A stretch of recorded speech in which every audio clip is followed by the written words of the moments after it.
नमस्कार। जैसा कि हम लोगों ने जो यूजीसी नेट के लिए कार्यक्रम शुरू किया था, उस क्रम में सबसे पहले हम लोगों ने यूनिट 7 पढ़ा, जो कि हिंदी कहानी है। उसके बाद से यूनिट 10 के भी कुछ वीडियो अपलोड किए मैंने। उसके बाद से हम लोग यूनिट 5 पढ़ रहे हैं, और जो कि कविता है। और यूनिट 5 के क्रम में आज हम लोगों को 16वां टॉपिक, जो कि जूही का कली है, उसको पढ़ना है। तो जूही का कली जो है वो सूर्यकांत त्रिपाठी निराला के द्वारा लिखा गया है। सूर्यकांत त्रिपाठी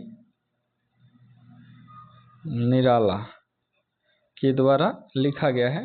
तो आज हम लोग क्या करेंगे ना, ये टॉपिक पढ़ेंगे, और मुझे आशा है कि ये टॉपिक आपको बहुत पसंद आएगा, क्योंकि इसके लिए मैंने बहुत सारा कंटेंट बनाया, और अच्छा कंटेंट बनाया है। आप इत्मीनान से एक बार इसे देखें, उसके बाद मुझे कमेंट्स में आकर के फीडबैक जरूर दें कि आपको ये वीडियो कैसा लगा। तो चलिए शुरू करते हैं। सबसे पहले तो सूर्यकांत त्रिपाठी निराला के बारे में देखेंगे, उसके बाद से आगे चल करके अपना ये पाठ परिचय देखेंगे और करेंगे। तो देखेंगे, यह एक प्रेम कविता है जिसमें निराला ने जूही की कली को नायिका एवं पवन को नायक के रूप में प्रकृति चेतना के सूक्ष्मांकन के साथ प्रेम, श्रृंगार और भोग का समन्वित चित्र प्रस्तुत किया है। इस कविता में निराला ने ललित भावनाओं की सरस एवं स्वच्छंद अभिव्यक्ति की है। इसमें कवि ने नूतन सौंदर्य बोध के साथ सुंदर कल्पना भी अभिव्यक्त की है। यह मुक्त छंद की पहली कविता है। मुक्त छंद को रब्बड़ छंद या केंचुआ छंद भी कहा जाता है। इस कविता की तुलना किट्स की नाइटिंगेल कविता से की गई है। अब थोड़ा सा नीचे और देखेंगे। जूही की कली जो है ना, वो परिमल काव्य संग्रह में प्रकाशित हुआ था। जागो फिर एक बार, ये भी जो है परिमल काव्य संग्रह में आया था। सरोज स्मृति जो कि 1935 में आया था। अनामिका 35 में प्रकाशित हुआ था। उसके बाद ये क्या हुआ, अनामिका काव्य संग्रह में 1938 में भी प्रकाशित हुआ। राम की शक्ति पूजा 1936 में, ये भी अनामिका जो काव्य संग्रह 1938 में आया था उसमें प्रकाशित हुआ था। कुकुरमुत्ता का प्रकाशन 1941 में हुआ। फिर यह कुकुरमुत्ता नामक काव्य संग्रह में 1943 में भी प्रकाशित हुआ।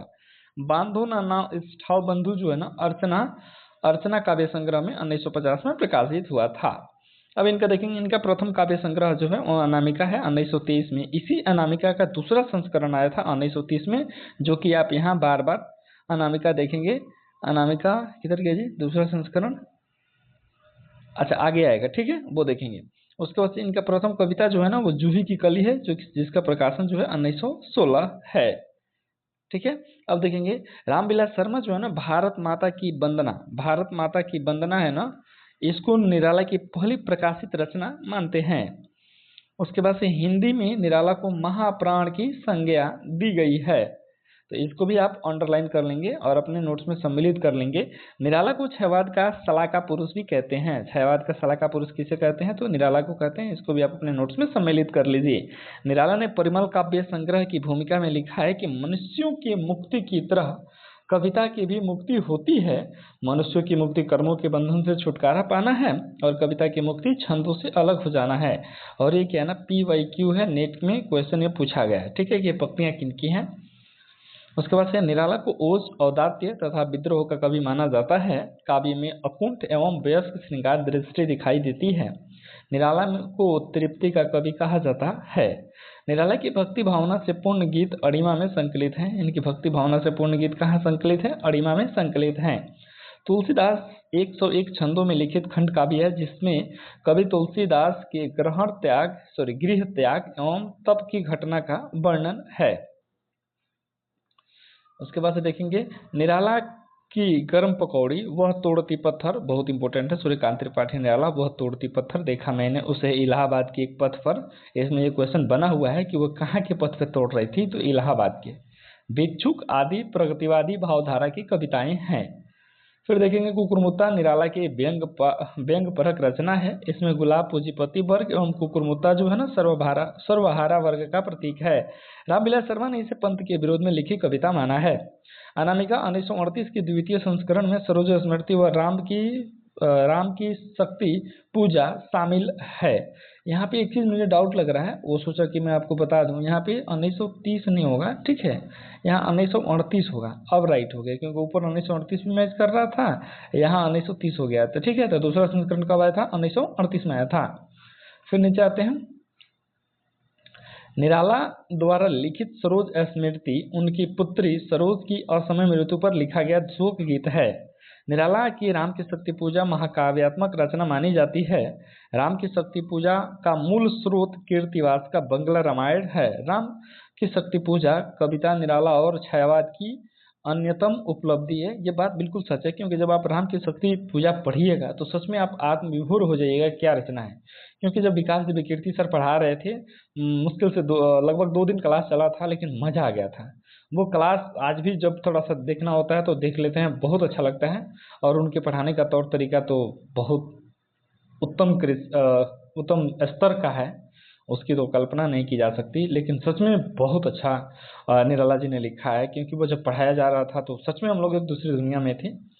फिर देखेंगे निराला के गजलों का संकलन बेला काव्य संग्रह में है। यानी कि जो निराला है ना, उसकी गजलों का संकलन कहाँ पे है? बेला काव्य संग्रह में है। दलितों का दुख पीड़ा और उनकी हीन दशा का वर्णन नए पत्तों में हुआ है।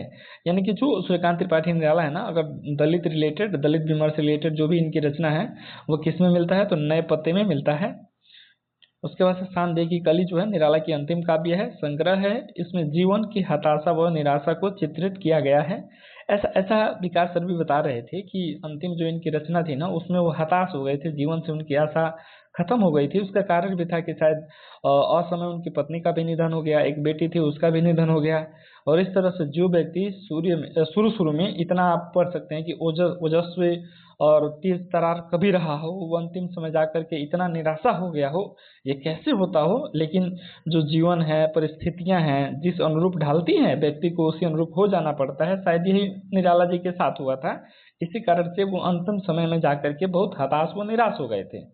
फिर ओवरऑल जब पढ़ेंगे तब जाकर के चीज़ों को समझ पाएंगे। फिर नीचे आते हैं, यहाँ देखेंगे परिमल, अनामिका और लंबी कविताएं। तो परिमल जो था 1930 में प्रकाशित हुआ था काव्य संग्रह। इसमें देखेंगे जूही की कली आया था, अधिवास आया था, पंचवटी प्रसंग आया था, संध्या सुंदरी, बादल राग। उसके बाद जो अनामिका 1938 में, यानी कि दूसरा इसका जो संस्करण है, उसमें कौन कौन सी कहानियां कौन कौन सी कविताएं प्रकाशित हुई थी उसको देख लेंगे। तो सच है 1935 में रेखा, वो तोड़ती पत्थर, सम्राट एडवर्ड के प्रति, सरोज स्मृति, राम की शक्ति पूजा।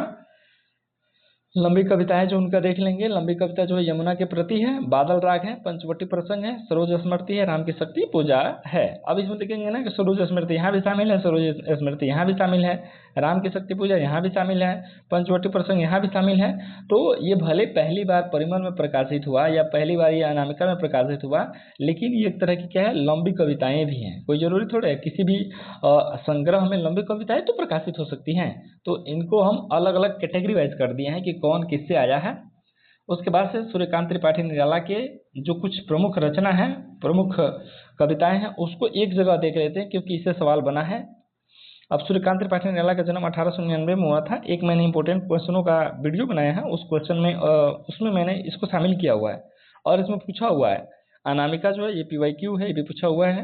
तो अनामिका का प्रकाशन वर्ष क्या है? 1930 है, परिमल 1930 है, गीतिका 1936 है, तुलसीदास 1938 है, कुकुरमुत्ता 1942 है, अड़िमा 1943 है, बेला 1946 है, नए पत्ते 1946 है, अर्चना 1950 है, आराधना 1953 है, शानदेह की कली 1969 है। अब इसको याद करने के लिए मैंने तो ऐसे बिठाया दिमाग में कि अनामिका जो थी वो 23 साल की थी, परिमल जो था वो 30 साल का था, गीतिका 36 साल की थी, तुलसीदास बेचारू मतलब पढ़े लिखे समझदार आदमी थे तो ये 38 साल के थे, इनके अंदर पूरी मेच्योरिटी थी, परिपक्वता थी, इसलिए 38 साल के थे। कुकुरमुत्ता 42, अड़िमा 43, नए पत्ते 1946, अर्चना जो है 1950, अर्चना 50 साल की है। इस तरह से, और शानदेह की कली अंतिम है तो 1969 इनकी रचना हो जाएगी। अब फिर देखेंगे यहाँ से अपना चैप्टर, जिस चैप्टर के लिए हम लोगों ने इस वीडियो को बनाया है, जूही की कली। तो उससे पहले थोड़ा सा जूही की कली शुरू करने से पहले भी थोड़ा सा देख लेंगे उनके बारे में, क्योंकि लेखक परिचय भी होना चाहिए, क्योंकि उससे भी सवाल बनते हैं एग्जाम में। और तो और इन फ्यूचर यदि आप कोई नेट प्रोफेसर का एग्जाम दीजिएगा या TGT PGT BPSC TRE 4 जो भी है टीचर वगैरह का, उसमें तो ऐसे सवाल बनते हैं ना, तो उसके लिए देखना जरूरी होगा। लेकिन सूर्यकांत त्रिपाठी निराला का जन्म 1898 या 99 में हुआ था, 99 ही माना जाता है। उनका परिवार उत्तर प्रदेश के जिला उन्नाव में गड्ढा कोला का रहने वाला था, मगर उनका जन्म बंगाल के मेदिनीपुर जिले में हुआ था। उनका औपचारिक शिक्षा हाई स्कूल तक हुई थी। अपनी जीविका के लिए निराला ने महिषादल राजवाड़े बंगाल के अंतर्गत एक छोटी सी नौकरी थी उसके लिए बाद उन्होंने नौकरी छोड़ दी और लेखन संपादन को अपनी जीविका का साधन बनाने का प्रयास किया। वे जीवन भर लेखन संपादन करते रहे और आर्थिक मामलों के अभाव झेलते रहे। उन्होंने अर्थोपार्जन का ध्यान में रखकर बड़े बड़े पैमाने पर अनुवाद का काम किया। समन्वय, मतवाला, सुधा, देख सकते हैं, समन्वय, मतवाला, सुधा आदि पत्रिकाओं के लिए उन्होंने काम किया। निराला ने इन कविताओं के लिए जी जान लगे रहे, मगर संपादक होने का गौरव उन्हें प्राप्त नहीं हुआ। निराला का व्यक्तिगत पारिवारिक जीवन अनेक संकटों से गुजरता रहा। ये चीज मैंने ऊपर जिक्र भी किया था। उनकी पत्नी मनोहरा देवी की मृत्यु उस समय हो गई थी जब निराला मुश्किल से 22 साल के थे। मैंने कहा था कि उनकी पत्नी और उनकी बेटी का असमय मृत्यु हो गया, जो परिस्थितियां उनके रचनाओं में स्पष्ट झलकती हैं। उसके बाद से उनकी बेटी निराला किधर गया जी, गुजरता रहा, मनोहरा देवी हो गई जब निराला मुश्किल से 22 साल के थे और उनकी बेटी सरोज की उम्र 1.25 साल की थी। सरोज भी 18 साल की होकर मृत्यु को प्राप्त हो गई। व्यक्तिगत क्षति, अत्यधिक संवेदनशीलता, मानसिक बनावट और आर्थिक अभाव से बना हुआ निराला का व्यक्तित्व हिंदी के दूसरे कवियों से कई अर्थों में भिन्न था। लगभग 62-63 साल की उम्र में 15 अक्टूबर 1961 को बीमारी की हालत में निराला की मृत्यु हो गई और उनकी रचनाओं की सूचना इस प्रकार है। यहाँ भी थोड़ा रचना देख लें, क्योंकि ऊपर जो भी हमने रचनाएं देखा ना वो केवल काव्य संग्रह देखा, लेकिन यहाँ इनकी पूरी कहानी संग्रह, उपन्यास, निबंध सब चीजें आएंगी। तो ये तो और इम्पोर्टेंट होता है ना, इसको भी आप अपने नोट्स में शामिल जरूर कीजिएगा। फिर यहाँ देखेंगे अनामिका 1923, परिमल 1929 या 30 जो भी है, गीतिका 1936, तुलसीदास सबका 1939, कुकुरमुत्ता 1942, अरिमा 1942, बेला 1946, नयपत्य 1946, अर्चना 1950, आराधना 1953, गीत कुंज 1954, सांध्य काकली मरणोपरांत 1969 में प्रकाशित हुआ था। सूर्यकांत त्रिपाठी निराला की जो कौन सा काव्य संग्रह जो है वो मरने के बाद प्रकाशित हुआ, तो वो सांध्य कली है, सांध्य की काकली जो भी है प्रकाशित हुआ था। अब इनके कहानी संग्रह को देख लेंगे। तो कहानी संग्रह लिली है जो कि 1934 में है। उसके बाद चतुरी चमार है 1935, ठीक है। अच्छा 1945 दिया है ना, तो ये दूसरी बार प्रकाशित हुआ था, तब जाकर 1945 होता है, तो आप ये पहले वाला याद रखिएगा। सुकुल की बीबी 1941, देवी ये नहारी कहानी 1948 में प्रकाशित हुआ था। अब इनके कुछ उपन्यास देख लेंगे। तो अप्सरा जो 1931 में, अलका जो 1933 में, प्रभावती 1936 में, निरुपमा 1936, कुल्ली भाट 1939, उसके बाद चोटी की पकड़ 1946, काली करनामे 1950, चमेली, इंदु लेखा इंपॉर्टेंट है, PYQ क्वेश्चन पूछा गया, ठीक है। तो इंदु लेखा जो सूर्यकांत त्रिपाठी निराला का है, लेकिन ये अपूर्ण है। बात कर लेंगे निबंध का। तो निबंध में देख लेंगे, निबंध में इनका विशेष कोई नहीं है जो एग्जाम में पूछा है। चाबुक याद कर सकते हैं 1941, चयन याद कर सकते हैं 1957। उसके बाद से देखेंगे, अब यहाँ से स्पष्ट इनके बारे में थोड़ा सा और फैक्ट देख लेते हैं, उसके बाद से चैप्टर को शुरू करेंगे। निराला छायावाद के 4 श्रेष्ठ कवियों में से एक है। उनके लेखन का बड़ा हिस्सा छायावादी दौर 1918 से 36 का है, मगर उन्होंने छायावाद के बाद अपने 25 वर्षों में विपुल साहित्य की रचना की। निराला ने अपने लेखन काल में छायावाद, प्रगतिवाद, प्रयोगवाद और कुछ हद तक नई कविता के दौर को न केवल देखा था, बल्कि अपनी रचनाओं द्वारा प्रभावित किया था। मौलिकता निराला की पहचान थी, इसलिए वे अपने दौर के विभिन्न काव्य प्रकृतियों को जान समझकर अपनी रचनाओं में अपना भी रहे थे। उन्होंने अतिक्रमत भी कर रहे थे और उन्हें अतिक्रमित भी कर रहे थे। उन्होंने प्रत्येक दौर में नए प्रयोगों का महत्व दिया। वे निरंतर नवेन्मेष को पसंद करने वाले रचनाकार थे। निराला ने भाव, भाषा और छंद की दृष्टि से कई नए प्रयोग किए। मुक्त छंद के लिए निराला के द्वारा किया गया संघर्ष बार बार याद किया जाता है।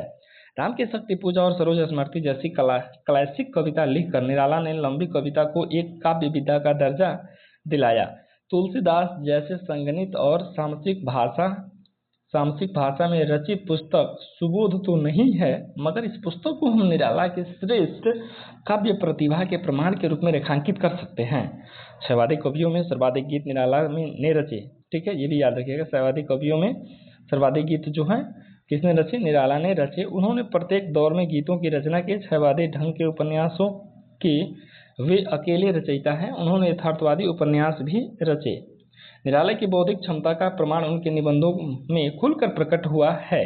इन निबंधों में निराला की आलोचनात्मक क्षमता को देखकर कभी कभी आश्चर्य होता है, क्योंकि वे मूलतः कवि थे और जरूरत पड़ने पर आलोचना लिखा करते थे। संस्कृत के कवि कुलगुरु कालिदास, उर्दू के शायर गालिब और बंगला के कवि रविन्द्रनाथ टैगोर और ब्रज भाषा के कवि बिहारी और अपने समय के कवि सुमित्रानंद पंत की जैसी आलोचना निराला ने विभिन्न निबंधों में की, उसका उसका स्तर उच्च कोटि का है। आचार्य रामचंद्र शुक्ल ने लिखा है कि निराला की प्रतिभा के इस पक्ष को पहचानते हुए लिखा था कि बहु वस्तु स्पर्शनी प्रतिभा निराला जी में है। अब यहाँ से हम क्या करेंगे, जूही की कली जो कविता है ना, एक बार उसको देख लेंगे। तो जूही की कली अब शुरू होती है कविता, ये देखेंगे। विजन वन वल्लरी पर सोती थी सुहाग भरी, स्नेह स्वप्न मगन, अमल कोमल तनु तरुणी जूही की कली, दृग्बंद किए शिथिल पत्रांक में बसंती निशा थी, विरह विधुर प्रिय संग छोड़ किसी दूर देश में था पवन, जिसे कहते हैं मलयानिल, आई याद बिछोड़न से मिलन की वह मधुर बात, आई याद चांदनी की धूली हुई आधी रात, आई याद कांता की कंपित कमनीय गात। ये इंपॉर्टेंट पंक्तियां हैं, PYQ है, पूछा गया है। सच में बहुत अच्छा कंटेंट है, आप थोड़ा सा धैर्य रखिए। ओवरऑल चैप्टर पढ़ने के बाद भी आप कहिएगा कि हाँ, ये कंटेंट और ये चैप्टर पढ़ने के बाद बहुत आनंद आया और सच में सब कुछ क्लियर हो गया। अब आगे देखेंगे। फिर क्या पवन उपवन सर सरित गहन गिरि कानन, कुंजल लता पुंजल को पार कर पहुंचा जहां उसने की केली, कली खिली साथ सोती थी, जाने कहो कैसे प्रिय आगमन वह, नायक ने चुमे कपोल, डोल उठी वल्लरी की लड़ी जैसे हिंडोल, इस पर भी जागी नहीं, चूक क्षमा मांगी नहीं, निंद्रालस बंकिम विशाल नेत्र मुंद रही, कीवा मतवाली थी यौवन की मदिरा पिए, कौन कहे निर्दय उस नायक ने निपट निठुराई की, कि झोंकों की झड़ियों से सुंदर सुकुमार देह सारी झकझोर डाली, मसल दिए गोरे कपोल गोल, चौक पड़ी युक्ति चकित चितवन निज चारों ओर फेर, हेर प्यारे को सेज पास नम्र मुख हंसी खिली, खेल रंग प्यारे संग। अब ना इन पंक्तियों का अर्थ देखेंगे और अर्थ देखने के बाद इसका प्रसंग वगैरह सारा चीज एक एक करके समझेंगे। तो यहाँ से देखेंगे, जूही की कली जो है ना, एक प्रसिद्ध कविता है। इस कविता के बारे में कई तरह की मौखिक बातें प्रचलित है।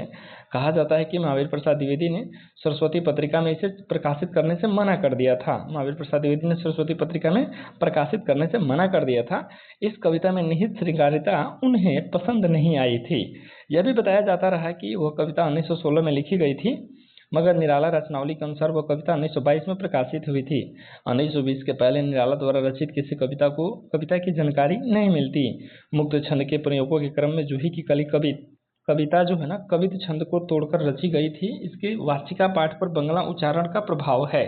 हिंदी उच्चारण के अनुसार इस कविता के पाठ में ऐसा ध्वनि सौंदर्य उत्पन्न नहीं हो पाता जैसा बंगला उच्चारण में होता है। रामविलास शर्मा ने इस बात का जिक्र किया कि निराला के इस कविता का पाठ अत्यंत प्रभावशाली तरीके से करते थे। इस कविता के भाव बोध पर विवाद होने के कारण निराला ने स्वयं इसका अर्थ भी लिखा था। अब इसकी व्याख्या देखेंगे और ये इंपॉर्टेंट चीज होता है, इसी के लिए आपको इंतजार करना था, क्योंकि सच में जब इसको पढ़िएगा तो कहिएगा कि हाँ।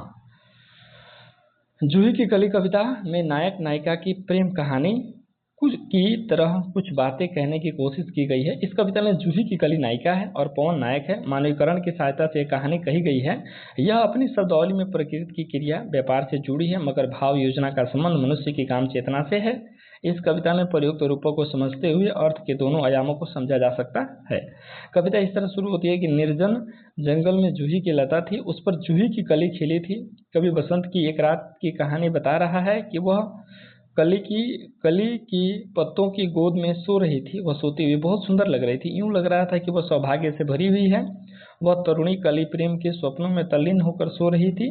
उसकी देहष्टि निर्मल और कोमल थी। वह आंखें बंद करके निश्चित भाव से तन की सुध बुध खोकर सो रही थी। यह बसंत की रात थी। पवन किसी दूसरे दूर देश में था। वो अपनी प्रिया जूही की कली से दूर था। विरह में डूबा हुआ पवन अपनी प्रिया का साथ छूटने से वैधुर्य भाव से भरा था। छयवादी कविता में वियोगी के अर्थ में विधुर शब्द का प्रयोग हुआ है। हालांकि सामान्य रूप से विधुर का अर्थ होता है जिसकी पत्नी मर गई हो। राइट, सही बात है। निराला आगे बताते हैं कि पवन ऐसा प्रिय से दूर था। इस पवन को मलयानिल भी कहा जाता है। मानो निराला नायक का एक नाम बता रही हो। यह पवन मलय पवन है, जो अपनी प्रेमिका से दूर रहते हुए आज उसे पुरानी बातें याद हो आई। वियोग की टीस ने मिलन के पुराने मधुर प्रसंगों की याद दिला दी। उसे मिलन की वो रात याद आ गई जो चांदनी से धुल कर चमक रही थी। उसे यह बात भी याद आ गई कि मिलन के समय जूही की कली किस तरह से रोमांचित होकर कांप रही थी। इन स्मृतियों ने पवन को उत्तेजना से भर दिया।